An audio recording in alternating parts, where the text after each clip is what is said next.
할렐루야. 네, 반갑습니다. 오늘도 또 하나님 앞에 예배하러 나오신 우리 사랑하는 성도님들 주님의 이름으로 환영하고 축복하고요. 한 번도 빠짐없이 모두가 하늘의 신령한 복을 온전히 누리는 복된 시간들이 되기를 소원합니다. 네, 오늘 우리가 로마서의 말씀을 우리가 함께 읽었습니다. 오늘 본문의 말씀으로 서로 받으라라는 제목으로 같이 말씀을 잠시 살펴보면서 하나님의 은혜를 나누고자 합니다. 사랑하는 성도 여러분, 혹시 피그말리온 효과라고 하는 말을 들어본 적이 있으십니까? 피그말리온은요, 그리스 로마 신화에 나오는 이야기 중에 하나입니다.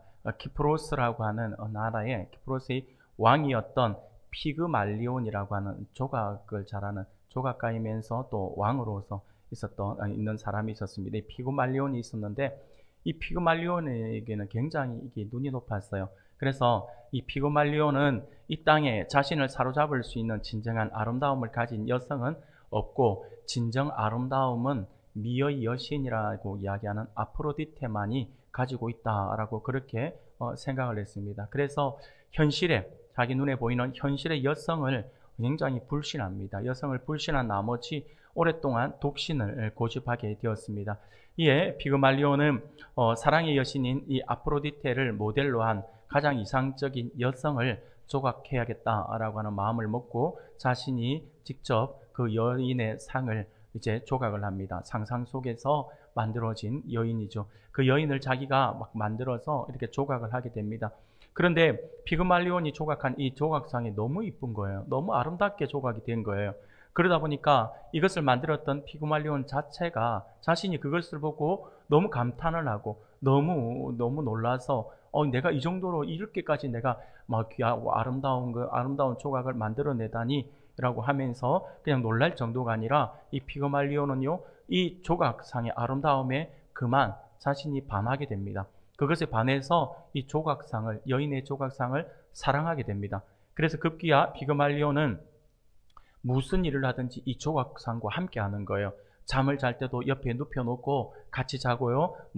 밥을 먹을 때도 옆에 이렇게 세워놓고 같이 밥을 먹고, 그래서 그가 너무나도 사랑한 나머지 이 조각상에 입을 맞추는 등 이상한 행동들을 하기 시작합니다. 그러나 이러한 생활이 계속되지만 조각상은 조각상일 뿐이죠. 피그말리온이 아무리 지극한 사랑으로 조각상을 대하지만 그에게 돌아오는 것은 늘 똑같은 미소와 차고 단단한 그러한 돌의 느낌뿐이었다라고 하는 것입니다. 이러한 현실로 인해서 피그말리온은요, 아무리 사랑을 한들 항상 그에게서, 그 아이가 볼 때 그녀죠, 그녀에게서 돌아오는 것은 아주 차가운 돌의 느낌밖에 없다라고 하는 것이죠. 그러다 보니까 피그말리온은 자기의 마음은 뜨거운데 상대방을 받아주지 않으니까 아주 심각한 우울증에 빠집니다. 아주 슬픔에 잠겨버려요. 그런데 이 모습, 그러면서 이 피그말리온이 시름시름 앓듯이 이제 병을 이제 가지게 된 것이죠. 그러다 보니까 이 모습을 지켜보고 있었던 사랑의 여신인 아프로디테가 피그말리온을 불쌍하게 생각해서 피그말리온이 집을 잠시 비운 사이에 이 조각상에 생명을 불어넣게 됩니다. 그래서 이 조각상이 이제 사람이 되어버린 거죠. 사람이 되어서 피그말리온이 돌아오니까 제일 먼저 자신이 나갔다 들어오면 항상 찾은 것이 이 조각상인데, 조각상이 집에 보이지 않고 조각상과 똑같이 생긴 한 여인이 있음을 보고서 깜짝 놀랍니다.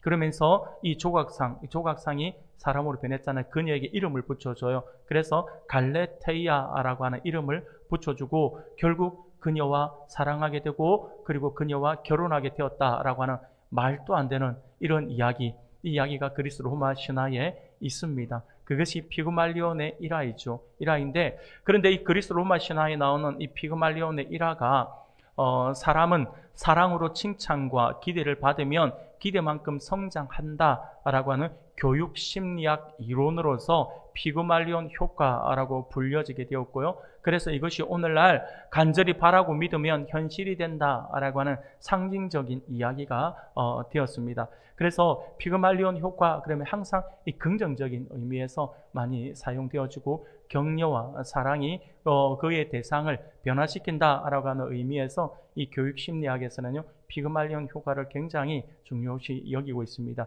그런데 실제로 이 피그말리온 효과를 가지고 실험을 했던 사람들이 있습니다. 1968년에 미국의 로젠탈과 제이콥슨이라고 하는 교육심리학자가 이들이 이제 이거 피그말리온 효과가 어느 정도일까라고 하는 의미에서 실제로 실험을 합니다. 미국의 어느 한 초등학교를 찾아가서 그 학교에서 가장 문제 많고 골치 아파서 교사들이 힘들어하는 10명의 아이를 뽑아달라고 이야기를 합니다. 그래서 그 아이들을 불러 모아요. 그렇게 불러 모아서 한 자리에 딱 불러 모았는데 딱 상태만 봐도 초등학생임에도 불구하고 너무나도 불량스러워 보이는, 그냥 불량아 정도로 불릴 정도의 그러한 아이들입니다. 그러한 아이들인데 자기네들도 자기네들이 알잖아요. 아니까 이 10명의 아이들이 불려오자 자기네들 왜 나를 불렀을까라고 하면서 왔는데 자기가 볼 때 똑같은 애들만 있으니까 짜증이 난 거예요. 아, 이거 뭔가 문제 있어서 우리에게 뭔가 지적하고 당부하려고 앞으로 이런 행동 조심하라 라고 하는 그 지적을 하려고 우리를 불렀나 보다 라고 하면서 짜증을 내면서 돌아가려고 하자 이 심리학자들이 이것도 수업의 연장이다 라고 하면서 한 명씩 상담을 해야겠다, 상담 수업을 해야겠다 라고 해서 이 아이들을 앉혀놓습니다. 앉혀놓고서 한 명씩 불러서 따로 상담을 합니다.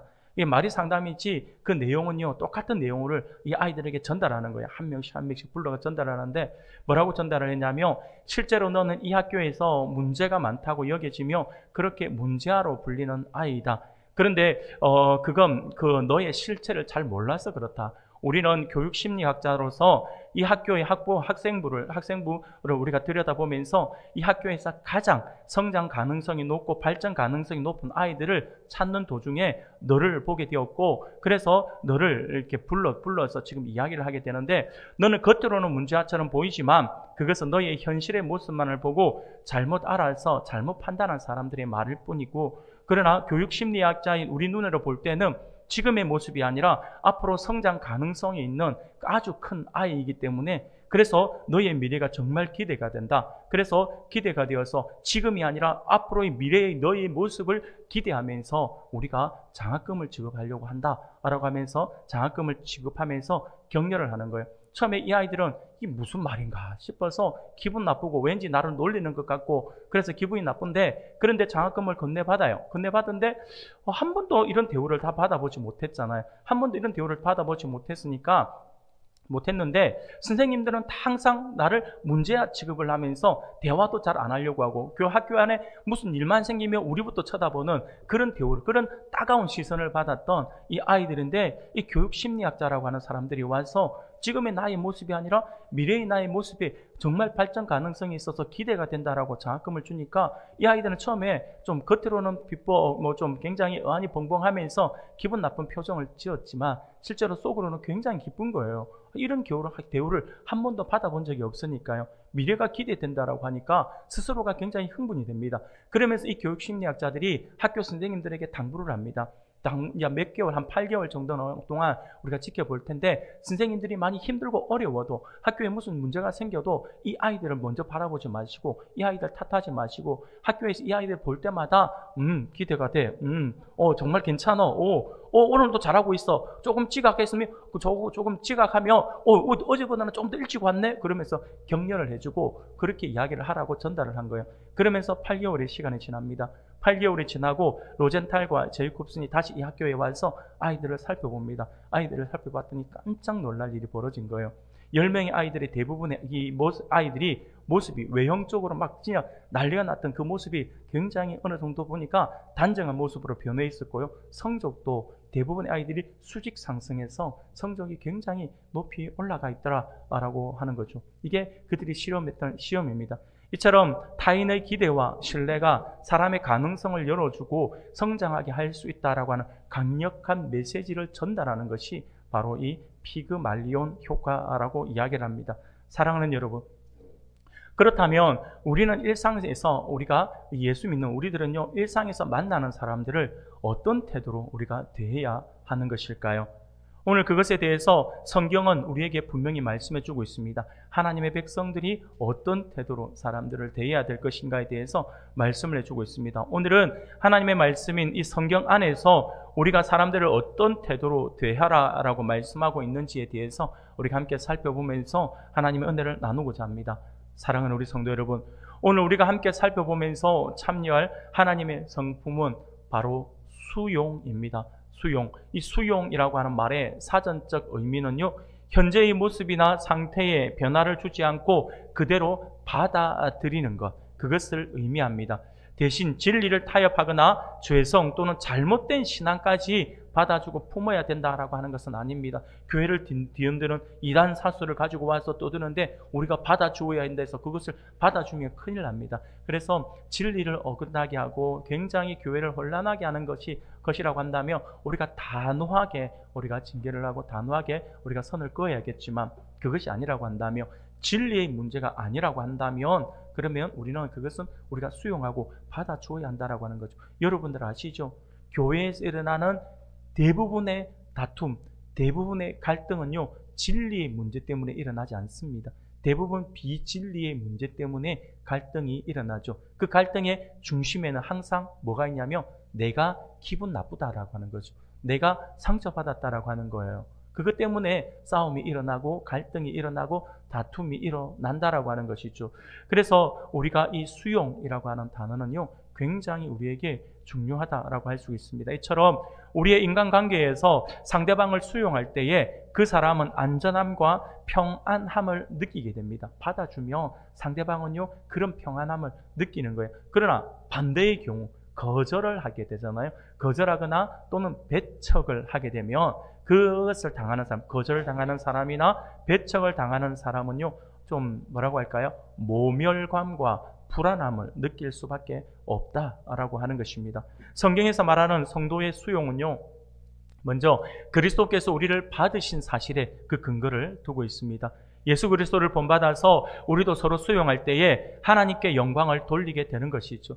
그래서 우리가 수용의 성품으로서 이 수용은요, 굉장히 중요한데, 서로 받아들일 때에 교회와 공동체는 더욱 하나가 되고 교회는 더욱 건강하게 세워진다라고 할 수가 있습니다. 그런 의미에서 수용의 성품, 이 수용이라고 하는 말은요, 교회를 건강하게 세우는 성품이기 때문에 오늘 우리 성도들에게 매우 중요한 성품이라고 할 수가 있습니다. 이것은요, 교회 안에서도 교회를 건강하게 세우는 성품이지만 우리 각 개인에게서는요, 각 가정, 여러분들이 속해 있는 공동체를 건강하게 세우기를 원한다라고 한다면 바로 이 수용의 성품이 반드시 필요하다라고 하는 사실을 우리가 잊어서는 안 될 것입니다. 사랑하는 우리 성도 여러분, 오늘 우리가 읽은 본문에 포함된 로마서 14장 1절부터 15장 13절까지의 말씀을 보면요, 이 말씀 안에는요, 교회 안에서 강한 자와 약한 자가 서로 인정하고 수용할 것을 권면하고 있는 그러한 내용을 담고 있습니다. 이 중에서도 오늘 우리가 읽은 본문의 말씀은요, 수용하는 것이 그리스도께서 우리를 받아 하나님께 영광을 돌리심과 같이 하나님 나라 백성에게 매우 중요한 성품임을 강조하고 있습니다. 사도 바울이 편지한 이 당시 편지를 쓸 때에 그 당시에 로마 교회는요, 다양한 생각과 문화적 배경을 가진 사람들이 모여 있었습니다. 그래서 수많은 사람, 서로 다양한 문화 속에서 자란 사람, 다양한 환경 속에서 자란 사람들이 모여 있었다라고 하는 거죠. 굉장히 좀 뒤섞여 있는 그런 상황 속입니다. 특히 유대인이 지켰던 음식 규례나 절기를 대하는 태도와 그것을 대하는 믿음들이 다 달랐어요. 디아스포라 유대인이기도 하고요, 또 이방인으로서 예수를 믿어서 들어온 사람들도 있고요. 그러다 보니 자라온 환경이 달라요. 자라온 환경이 다르다 보니까 똑같은 규례를 지키는 데 있어서 유대인들은 유대인의 전통을 따라서 무엇인가를 지키려고 노력을 하고, 그렇지만 그에 반대로 디아스포라 유대인이라든지 이방인들로서 개종한 사람들은 굳이 그걸 그렇게 해야 될 필요가 있는가라고 하는 것으로 인해서 서로 간에 좀 굉장히 다른 모습을 보여주었다라고 하는 거죠. 그것이 그냥 생활 습관의 어떤 모습으로만 드러난 것이 아니라 믿음으로까지 그것이 번져서 굉장히 많은 어떤 게 안고 있는 불안한 요소였죠. 어떤 갈등들의 요소들이 그들 안에 있었다라고 하는 거죠. 어떤 사람들은요, 말하기를 예수 그리스도가 우리의 구원을 위한 모든 일을 이미 다 이루셨고 부정한 음식을 먹으면 안 된다라고 하는 음식 규례나 특별한 절기를 지키는 그 규례도 그리스도 안에서 그리스도께서 다 성취하셨다, 그러기에 이런 규례를 더 이상 지키지 않아도 된다라고 주장을 하는 거예요.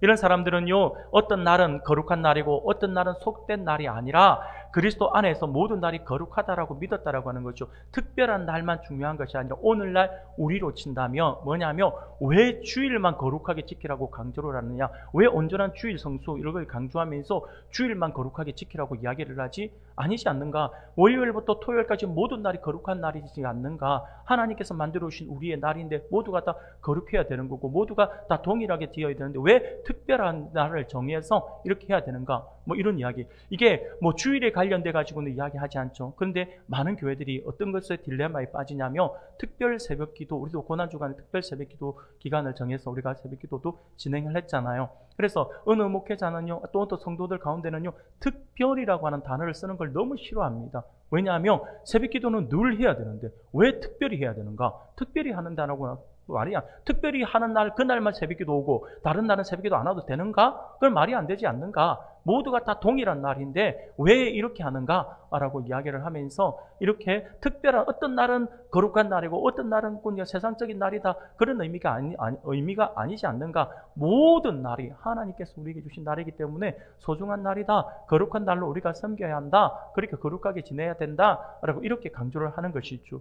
또 어떤 음식은 부정하고 어떤 음식은 정결한 것이 아니라 어떤 음식이든지 간에 하나님이 주신 것으로 믿고 감사함으로 먹으면 거룩하다라고 믿었다라고 하는 거죠. 이 부류의 사람들은요, 우리가 어떤 사람들이냐면 그리스도 안에서 자유를 누리는 사람들이죠. 우리 주님께서 모든 죄와 모든 어떤 얽매임에서 우리를 해방시켜 주셨는데 굳이 우리가 그 매임에 매여가지고 이렇게 살아갈 필요가 있는가라고 하는 것이죠. 어떤 면에서는 굉장히 긍정적이지만 또 다른 면에서는요, 그 자유함이 잘못하면 방종으로까지 갈 수가 있는 아주 위험을 요소를 안고 있는 모습들도 있습니다. 그렇기 때문에 이 자유한 사람들은요, 너무너무 자유하다 보니까 그 자유함이 또 누군가에게 상처를 줄 수도 있는 그런 부분이 있다라고 하는 것들을 전혀 생각하지 않는 거죠. 옆에 사람 생각하지 않고 내가 그리스도의 온전한 믿음을 가지고 있으면 주님께서 나에게 주신 자유를 나는 마음껏 누려야지, 뭐 이렇게 이야기를 하는 거죠.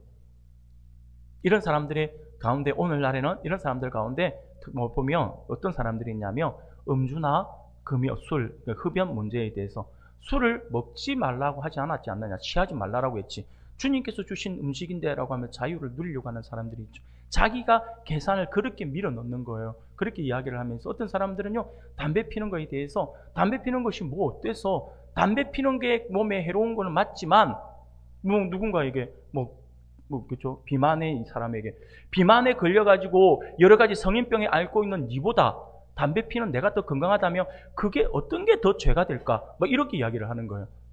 가만 생각해 보세요. 여러분, 어떤 게 더 죄가 될까요? 그럼 고민이 되죠. 이런 것들로 인해서 자유함이 좋지만 그 자유함을 너무 지나치게 나가서 방종으로까지 나가서 누군가에게 상처를 줄 수도 있는 요소가 있는 거죠. 여하튼 이런 사람들이 있었어요. 이런 사람들이 있는 반면에 또 어떤 사람들이 있냐면, 어려서부터 율법을 철저하게 지켜온 유대인 중에서는요, 예수님을 믿은 후에도 여전히 우상 숭배에 사용되었을지도 모르는 고기 먹기를 꺼려하고 절기를 지키던 그 습관을 버리지 못하는 사람도 있다라고 하는 거예요. 우리 가운데도 있을 수가 있습니다. 누구는 자유로움을 가지고 그렇게 생활하는 사람이 있는 반면에 어떤 사람들은요, 어릴 때부터 가져온 몸에 배어있는 생활 습관들이 있어요. 그것 때문에 굉장히 조심스러워하는 분도 있습니다. 예전에 아주 어려워요. 예전에 보니까 과거부터 한 몇십 년 동안 절에 다니시는 분이 있어요. 절에 다니시는 분이 이제 누군가의 전도를 받아서 교회를 나오게 되었어요. 그래서 절이 아니라 부처가 아니라 예수님이 진짜구나 라고 생각을 해서 예수를 믿기로 작정한 거죠. 그러면서 교회를 오는 거예요. 교회를 오는데 그가 교회를 와서 본당에 들어올 때 제일 먼저 뭘 한 줄 아십니까? 그렇죠. 들어오면서 본당에서 이 앞에 강대상을 보면서 손을 모아서 합장을 하고 인사를 하고 들어오더라는 거예요. 근데 이거는 그 사람이 어떤 신에게, 절에게, 우상에게, 부처에게 절을 하는 게 아니라 자기 몸에 배어있는 누군가를 경배하고 누군가를 숭배하고 누군가를 높인다 할 때 그에 대한 최대한의 예의의 표현으로서 그 모습을 가지는 거죠.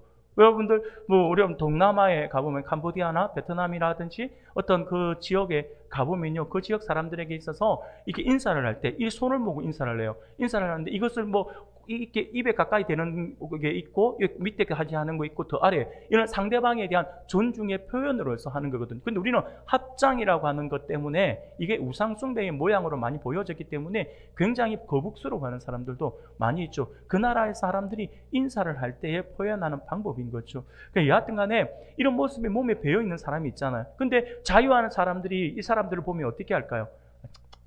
아이고 저래가 되겠나 이러는 거예요. 근데 이렇게 몸에 배어 있는 사람들은요, 자유한 사람을 보면 저게 신앙생활 똑바로 하는 건가? 막 이런 걸 이렇게 이야기를 할 수가 있다라고 하는 거죠. 그런 갈등의 요소들이 로마 교회 안에 있었다라고 하는 거죠. 그것이 근데 물론 그 로마 교회 안에만 있은 것이 아니라 오늘 우리 안에도 분명히 있는 요소들입니다. 그 여기서 바울 사도는요, 그래서 누가 더 우월하고 누가 더 옳은지에 대해서 따지기 위해서 믿음이 강한 자와 믿음이 약한 자를 구분하고 있는 것이 아니더라라고 하는 거예요. 바울은요, 이 말씀들을 기록한 목적이 있어요. 로마서 오늘 우리가 읽었지 않았지만 14장 1절부터 3절까지 통해서 바울은 이렇게 이야기를 합니다. 우리가 같이 한번 읽어볼까요? 같이 읽겠습니다. 시작. 믿음이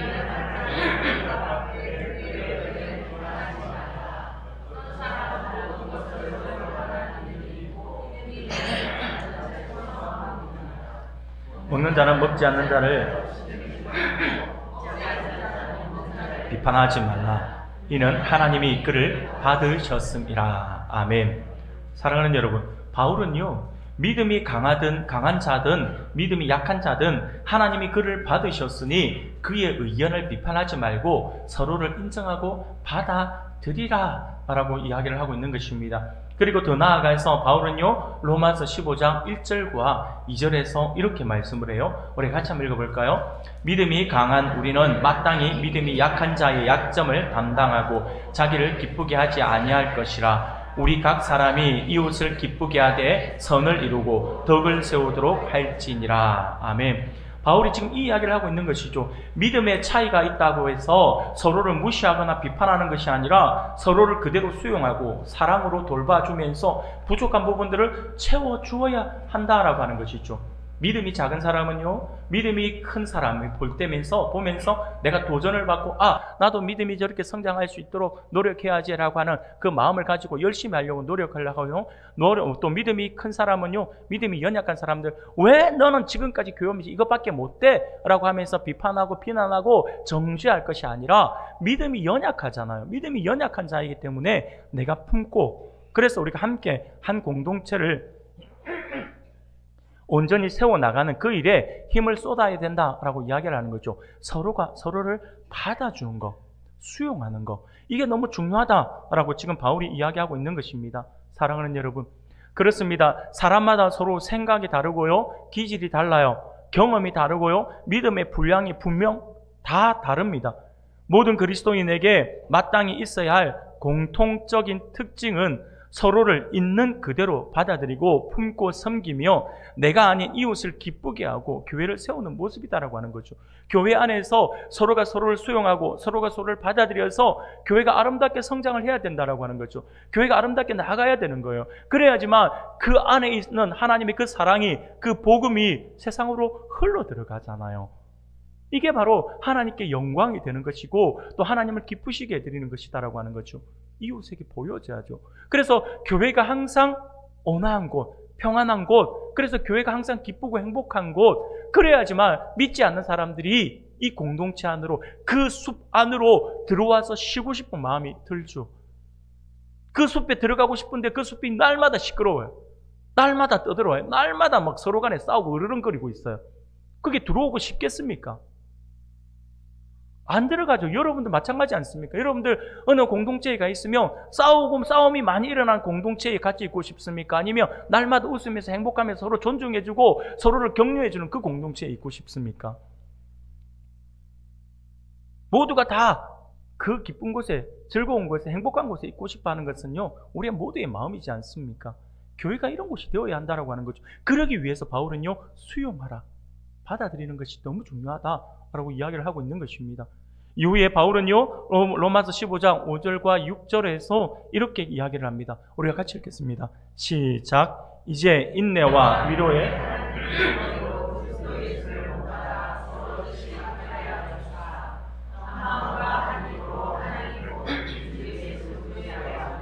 영광을 돌리게 하려 하노라. 아멘.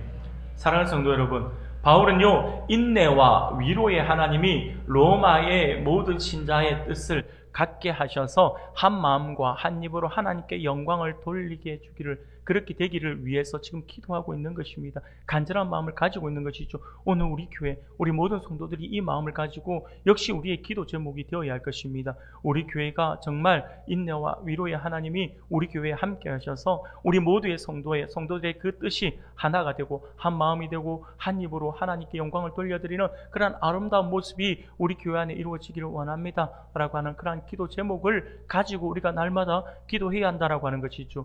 바울이 가졌던 마음이 그 마음이에요. 여기서 바울 사도가 서로 뜻이 같게 해달라고 기도한 것은요, 음식 규례나 절기에 대한 견해가 다 똑같아지게 해달라고 하는 것이 아니에요. 같은 마음을 똑같이 누군가가 변화해서 다 같이 한 일률적인 모습을 가지게 해달라, 지금 이 기도가 아니에요. 누군가가, 여러분들 그런 경우가 있잖아요. 기도할 때에 누군가가 잘못하고 있는 것 같고 틀리고 있는 것 같고 좀 뭔가 삐딱한 것 같아요. 그를 바꾸어줘서 우리와 똑같이 해주세요, 이렇게 기도 많이 하잖아요. 그거 아니에요. 지금 그렇게 이야기하고 있는 것이 아니에요. 비록 서로 견해가 다르고 믿음의 분량이 다르다 하더라도 서로를 있는 그대로 받아들이고 주 안에서 형제로 인정하며 서로의 약점을 채워주는 관계가 되게 해달라고 하는 거죠.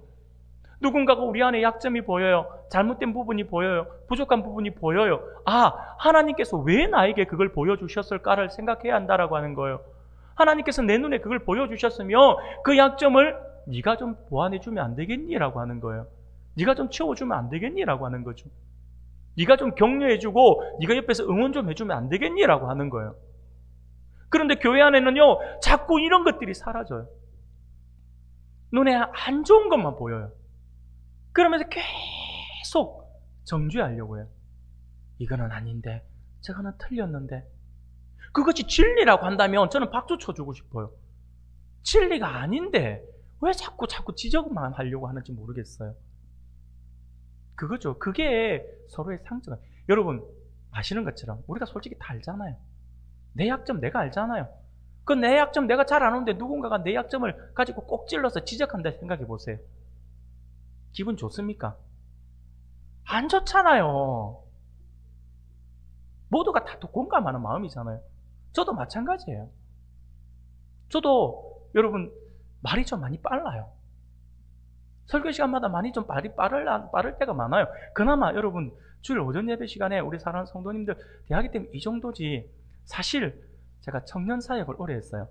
청년들하고 이야기하다 보면 잠시 놓치면 말을 못 알아들을 정도로 말이 빨라요. 그런데 웃긴 거 아세요? 제가 그렇게 말을 빠르게 설교를 하고 말을 빠르게 전달을 했는데 누군가가 말을 빠르게 하잖아요. 아, 빨라서 못 알아듣겠다. 제가 그런다니까요. 제가 그리 알고 있는데 누군가가 계속 저보고 말이 빠르다 이야기하고 있으면 막 처음에는 내가 말이 빠르구나 내가 좀 조심해야겠네, 더 천천히 해야겠네 하면서 원고를 펼쳐가지고 제가 한 번씩 집교회 또 설교 전에 또 읽어보면서 여러분 오늘 참으로 행복한 날입니다. 그러고 있다고 다음 너머로 넘어갈 때 한참을 제가 해요. 남들은요 이거 한 2초 3초 기다리는 게 그냥 그래 기다리는 것 같다 싶지만 저 같은 사람은요 그 2초 3초가 한 3시간씩 기다리는 느낌이거든. 그렇기 때문에 너무 힘들어요. 그런데 이 연습을 해도 또 잘 안 되거든요. 그렇지만 제가 어느 날 제가 여기 우리 써놓진 않아서 여기 써놓으려고 해요. 제가 한번 말 좀 빨리 천천히 해라 이렇게 그런 마음이 들 정도로 혼자 생각은 해요. 그런데 처음에 지적을 받으면요 그런갑다. 열심히 내가 좀 노력은 해보자 하는데 다음에 또 지적하고 나는 노력하고 있는데 또 지적하고 라고 하면 그 다음에 어떤 마음이 드는 줄 아세요? 그래서 네가 또 집중하면 되잖아 막 이런 생각이 들어요. 사랑하는 여러분, 이 지적의 힘이 사람을 변화시키지는 않습니다. 정죄의 힘이 사람을 변화시키는 것이 아니라 사람은요 칭찬으로 변합니다. 격려로 변해요. 그거죠 그거. 근데 꼭 보면 격려한다라고 이렇게 또 이야기를 하면 격려하는 것까지는 좋아요. 또 그런 사람이 있어요. 격려 시컷 하고 나서 그런데 하면서 또 이야기를 해요. 그것까지 하지 맙시다. 우리는 그냥 격려만 합시다. 부족한 것이 보이면 기도하고요. 좀 모자란 것이 보이면 내 그 단점 내가 보완해 주고요. 그게 교회거든요. 그게 한 몸이잖아요. 그게 한 몸 공동체예요. 사랑하는 성도 여러분, 서로의 우리가 이렇게 지금 바울이 기도하고 있는 것은 바로 그것인 거죠. 서로 있는 그대로를 받아들이고 주 안에서 형제로 인정하면서 서로의 약점을 채워주는 관계가 되게 해달라고 하는 거죠. 더불어서 바울은요, 이 일이 그리스도를 본받음으로 이루어지게 해달라고 기도하고 있습니다. 예수님은 하나님께 반역하고 불순종한 우리를 있는 그대로 수용해 주셨어요. 그리고 자신이 아니라 죄인인 우리를 기쁘게 하시기 위해서 고난받으시고 우리의 죄를 대신 담당하셔서 십자가에 달려 죽으셨습니다. 사랑하는 여러분, 그렇습니다. 우리 이렇게 죄인인 우리를 있는 모습 그대로 용납하시고 자신을 희생하셔서 우리에게 생명을 주신 우리 예수님을 바라보는 믿음이 있을 때에 하나님이 주시는 인내와 위로를 얻을 수가 있습니다. 그리고 우리도 다른 사람을 있는 그대로 인정하고 수용하면서 나 자신을 내어주어 다른 사람을 도울 수 있게 된다라고 하는 것이죠. 로마서 15장 오늘 읽었던 본문 7절 말씀을 보면 이렇게 말씀을 해요. 우리가 같이 한번 읽겠습니다. 시작. 그러므로 영광을 돌리심과 같이 너희도 서로 받으라. 아멘. 바울 사도는요, 그리스도께서 우리를 받아들이심으로써 하나님께 영광을 돌리신 것처럼 너희도 서로를 그대로 받아들이라고 권면을 합니다. 이렇게 우리는 다른 사람을 변화시키려는 마음보다 예수님을 본받아 서로의 약함을 인정하고 받아들이고 사랑하고 한 마음 한 뜻으로 함께 하나님께 영광을 돌리는 그 일에 우리가 힘써야 한다라고 하는 것이죠. 다른 사람을 수용하는 성품이 나타나야 한다라고 하는 것입니다.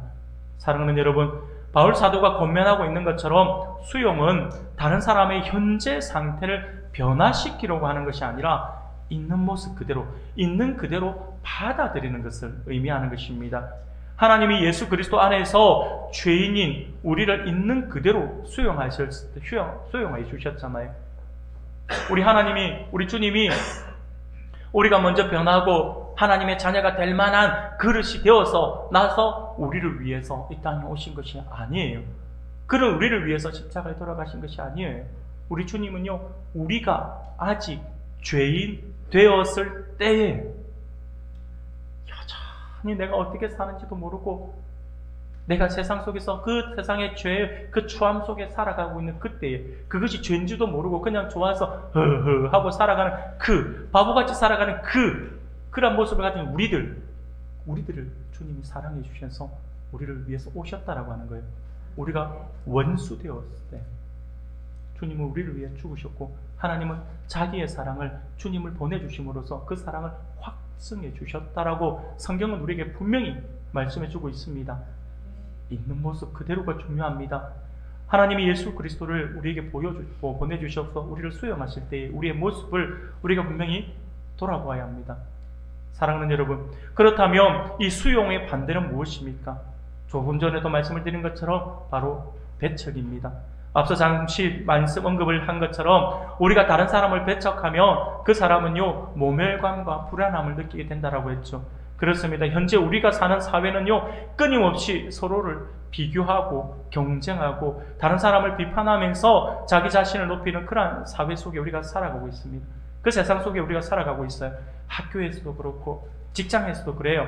그래서 사회 속에서 끊임없이 외모 또는 성적 또는 가정 환경 때문에 서로 차별하거나 사람들과의 관계에서 소외감을 느끼는 경우가 얼마나 많이 있습니까? 물론 세상이 그러하다 해서 우리들 또한 우리 성도들도 우리 각자가 속해 있는 사회 안에서 그렇게 해서는 해도 된다라고 하는 것이 아닙니다. 우리는 달라야 합니다. 그래서 하나님이 우리를 그리스도인으로 불러주신 거죠. 교회로 불러주신 거예요. 교회는 구별하여 세운 거예요.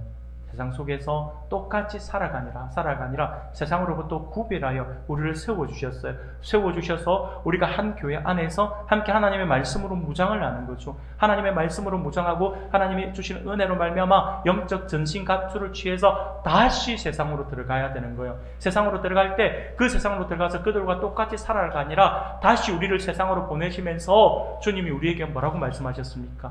너희는 세상의 빛이다. 너희는 세상의 소금이다 라고 말씀을 하시는 거예요. 빛이 빛을 내지 못하고 소금이 소금의 맛을 잃어버린다라고 한다면 어떻게 됩니까? 버려져요. 사람들에게 밟힐 뿐이다라고 우리 주님은 분명히 우리에게 말씀해 주셨습니다. 사랑하는 여러분, 우리는 세상으로부터 구별된 교회입니다. 그리고 다시 세상으로 들어가야 하나님의 빛이고 하나님의 소금입니다. 우리가 세상 속에서 그렇게 살아가야 하는 거죠. 그래서 세상과 똑같은 삶을 살아서는 결단코 안 됩니다. 우리는 주님을 머리로 둔 한 몸 공동체인 교회가 세상과 같아서는 결단코 안 된다라고 하는 사실을 절대 잊어서는 안 됩니다. 교회 공동체 안에서만큼은 수용과 섬김으로 서로의 필요와 부족함을 채워주는 하나님 나라의 참 모습을 우리가 드러내고자 해야 합니다. 세상에서 상처받은 자와 받은 상처와 세상에서 받은 상처와 지친 마음을 교회 공동체 안에서 회복하고 하나님이 주시는 위로를 누리면서 다시 세상으로 나갈 힘을 얻을 수 있어야 한다라고 하는 거죠. 그런 의미에서 우리가 모여서 함께 예배하는 이 시간, 이 공간, 그리고 이 우리 교회는요, 본부입니다. 본부. 여기서 재충전을 받는 거죠.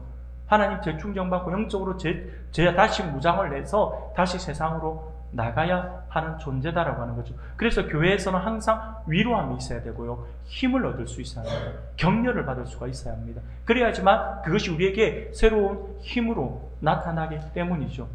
사랑하는 여러분, 그렇다면 우리는 나와 다른 사람들을 어떻게 있는 모습 그대로 수용할 수 있을까요? 어떻게 그럴 수 있을까요? 우리가 수용하라고 했는데 아주 쉬운 방법이 있어요. 우리가 말로부터, 우리가 쓰는 언어부터 고쳐 나가야겠죠. 그래서 가장 쉬운 방법, 제가 생각을 해보니까 이 방법이 아닐까라는 생각이 들어집니다. 그럴 수 있지. 한번 따라해 볼까요? 그럴 수 있지. 은혜가 안 됩니까? 네. 다시 한번 하겠습니다. 그럴 수 있지. 예. 앞뒤 서로 좌우 앞뒤를 바라보면서 우리 한번 인사해 볼까요? 그럴 수 있지. 예. 네. 감사합니다. 한 번을 하려 했는데 5번을 하시는 분도 계시네요. 감사합니다. 여러분, 그럴 수 있지예요. 그럴 수 있지. 그럴 수 있지. 누군가가 상처를 준다든지, 누군가가 조금 뭔가 볼 때 조금 좀 다르게 행동하는 것 같고 교회에서 덕이 안 되는 모습을 보인다 하더라도 그럴 수 있지. 아직 연약하니까. 그럴 수 있지. 좀 우리가 받아주면 되지. 교회를 막 뒤흔드는 건 아니구나. 그럴 수 있지. 이거예요. 조금 미약한 모습들, 조금 부족한 부분들 아직 몰라서 그럴 수 있겠구나. 그럴 수 있지. 사랑하는 여러분, 이게 수용하는 자의 바른 모습일 것입니다. 여러분, 이것은요, 상대가 나와 다른 생각과 가치를 가지고 있는 사람이라고 하는 것을 인정하는 것이에요. 그래서 그를 바꾸려고 하는 것이 아니라 그렇게 생각할 수도 있겠구나 라고 받아들이는 거죠. 무조건 화가 난다 해서 화를 내는 것이 아니라 왜 그 사람 입장이 한번 배워보는 거죠. 역지사지라고 하잖아요. 왜 내가 이렇게 이야기했을 때 이렇게 반응을 했을까? 왜 이 시간에 이렇게 이야기를 할까? 라고 하는 부분들에 대해서 상대의 입장이 되어서 한번 생각해 보자고요. 그러면 그럴 수 있겠구나. 그럴 수 있네. 나라도 그렇게 했겠다. 이런 생각들을 들 수가 있다라고 하는 거죠. 사랑하는 여러분, 그를 바꾸려고 하는 것이 아니라 그렇게 생각할 수 있겠다라고 하면서 받아들이는 거죠. 그래서 여기서 중요한 것은요, 그럴 수 있지라고 하는 태도가 아무 때나 또 그럴 수 있지 하면 안 됩니다. 왜냐하면 다른 사람을 받아들이는 수용의 의미에서 그럴 수 있지가 나와야 되는데 다른 사람에게 무관심한 태도에서 나오는 것이 되어서는 안 된다라고 하는 거예요. 아무 관심 없이 그냥 영혼이 안 담겨 있는 그냥 말로만 그럴 수 있지 뭐. 지나버리는 것이 아니라 진정으로 이해해 준다라고 하는 의미에서 그 마음, 내 마음이 담겨 있는 언어로서 그럴 수 있겠구나. 그럴 수도 있었네. 미안. 이렇게 나온다면 우리의 공동체는요, 더 귀하고 아름답게 성장할 수 있을 것입니다. 사랑하는 성도 여러분, 또한 우리는요, 이것이 상대방에 대해서만 우리가 수용하는 모습이 가져서는 안 됩니다. 이것은요, 오늘 자신에게도 있는 모습 그대로를 수용할 수 있어야 합니다. 내가 조금 지혜롭지 못하거나 내가 무언가를 잘못한다거나 내가 원하는 외모가 아니라고 해서 자신을 미워해서는 안 됩니다. 많은 사람들이 자기에 대해서 실망하는 경우, 아니면 또 자기에 대해서 부정적인 시각을 가지는 사람들도 있다라고 하는 거죠. 하나님이 나를 받아주셨듯이 우리도 나 자신을 수용해야 합니다. 내 마음이 힘들거나 나 자신이 미워질 때도 그럴 수 있지라고 하면서 스스로를 한번 다시 되뇌이면서 한번 스스로를 받아. 그래도 내가 하나님께서 세워주신 하나님의 사람, 나를 위해서 주님이 오셨구나, 나를 위해서 주님이 죽어주셨다라고 하는 그것을 가지고 자신감을 한번 가져보는 것도 좋습니다. 물론 자기에게 수용하는 것은 너무 넓게 하지는 마세요. 주일에 예배를 안 드리는데 그럴 수도 있지 하지 마시고, 하나님 앞에 온전히 드리지 못하는데 그럴 수 있지 라고 하지 마시고, 그거는 그럴 수 없어 라고 돼야 돼. 하나님이 우선이 돼야 됩니다. 하나님 앞에 드리고, 하나님 앞에 드리는 시간, 예배의 시간, 모든 정성, 그것은 하나님이 먼저 우선이 돼야 됩니다. 그럴 수 있지가 아니에요. 공부하는 학생들도 마찬가지예요. 시험 기간이니까 예배 안 드릴 수 있지. 아니에요. 시험 기간이니까 더 예배해야죠. 시험 기간이니까 더 기도해야죠. 하나님께 의지를 해야지. 제가 전에도 말씀을 드렸잖아요. 실컷 공부했는데 시험 치는 날 잠이 와서 잠을 자버리면 시험 망칩니다. 시험 치는 날 한 개도 백지처럼 까만 백지밖에 안 보인다 생각해 보세요. 그런 사람 경험이 있어요. 한 번씩 제가 때려본 적이 있어요. 어떻게 그런 일이 있지? 그런 일이 있더라고요. 열심히 공부했는데, 밤새도록 공부했는데 시험지 받자마자 졸고 있는 아이들이 있고요. 시험지 받자마자 백지처럼 하나도 생각 안 나. 너무 쉬운 문제. 시험 끝나고 나면 답이 따라락 떠오르는데 시험 뜰 때는 백지같이 보이는 아이들이 있다니까요. 하나님의 은혜가 있어야죠. 그렇기 때문에 여러분들 정력대로 그럴 수 있지가 무조건 하나님과의 관련되어서는 그럴 수 있지가 되어서는 안 됩니다. 그럴 수 없습니다. 제가 그것만큼은 그럴 수 없습니다라고 말씀을 드리고 싶어요. 하나님의 예배가 우선이 되어야 합니다. 어떠한 경우에도. 사랑하는 여러분, 이렇게 자신과 다른 사람을 수용하는 연습을 우리가 해나가야 합니다. 계속해서 받아들일 수 있는, 진리가 아니라고 한다면 받아들일 수 있는, 수용할 수 있는 마음에서 그럴 수 있지가 우리에게 있어야 됩니다. 우리가 힘들어도 연습을 하듯이 힘들어도 꾹 참으시고, 입에서 그냥 나오는 대로 말씀하지 마시고 꾹 참으시고 한숨 쉬고 그럴 수 있지. 이걸 되뇌임, 이게 훈련이거든. 이게 연습이거든요. 이런 연습을 우리가 수용의 연습을 해 나간다면 우리는 하나님을 닮은 하나님 나라 백성으로서 더욱 성숙해질 수가 있어요. 하나님 앞에서 우리가 더욱더 든든히 서갈 수가 있습니다. 더 나아가서 우리를 통해 다른 사람이 세움을 분명히 받게 될 것입니다. 이 사실을 기억해서 우리 주님이 그러하셨던 것처럼 우리들 또한 주님 닮은 성품으로 서 있는 모습 그대로 우리가 함께 받아서 함께 우리 모두가 함께 그것을 받아서 수용해서 아름다운 공동체로 우리 교회를 더욱더 든든히 세워나가는 우리 모든 성도님들이 다 되시기를 주님의 이름으로 축원합니다. 아멘.